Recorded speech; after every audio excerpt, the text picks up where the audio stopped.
Bunga melati, harum mewangi, mekar indah di tepi laut. Rukun negara, marilah hayati, negara harmoni menjadi impian. Assalamualaikum warahmatullahi wabarakatuh.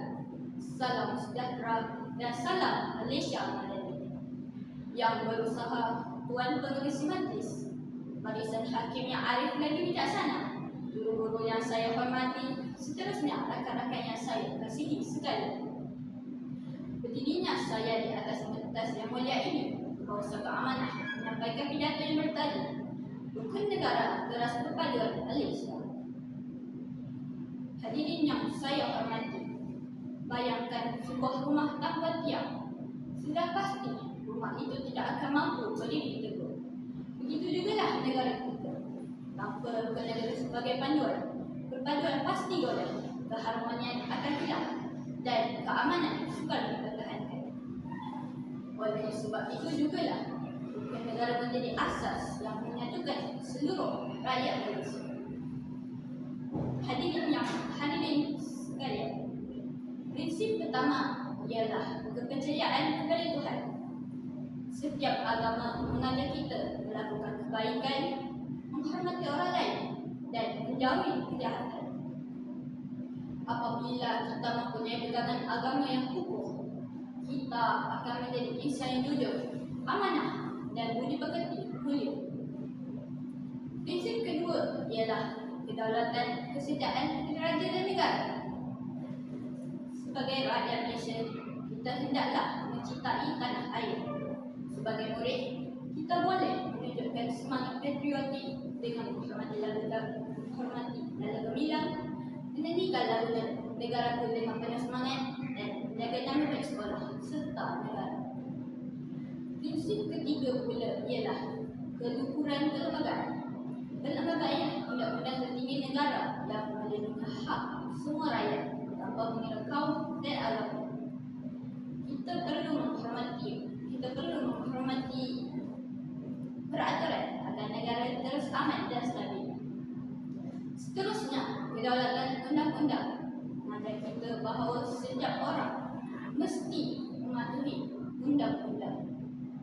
Di sekolah, kita mengambil peraturan, tidak membuli, tidak menipu dan sentiasa berdisiplin. Murid yang berdisiplin pada hari ini ialah pemimpin yang berintegriti pada masa hadapan. Akhir sekali ialah kesopanan dan kesusilaan. Budi bahasa tidak memerlukan wang ringgit, tapi nilainya amat tinggi. Senyuman, ucapan terima kasih, meminta maaf dan menghormati orang lain mampu mengeratkan hubungan sesama manusia. Hadirin yang dikasihi, sebagai murid sekolah rendah, jangan sekali menganggap kita terlalu kecil untuk menyumbang pada negara.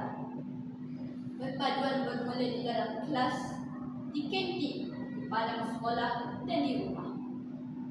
Berkawanlah tanpa mengira bangsa, hormatilah perbezaan, hulurkan bantuan kepada rakan yang memerlukan. Inilah semangat sebenar rukun negara.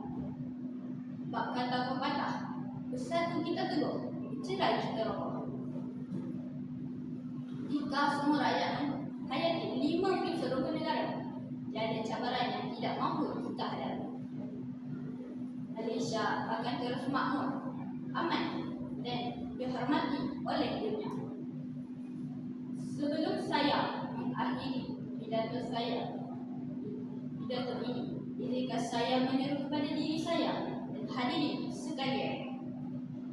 Marilah kita bukan sekadar menghafal rukun negara, tetapi menghayati dan mengamalkannya setiap hari.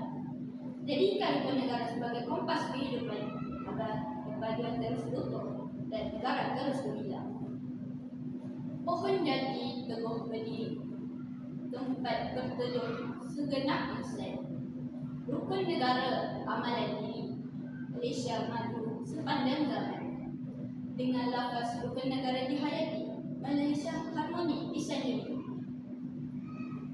Saya akhiri pidato saya dengan sekian, terima kasih.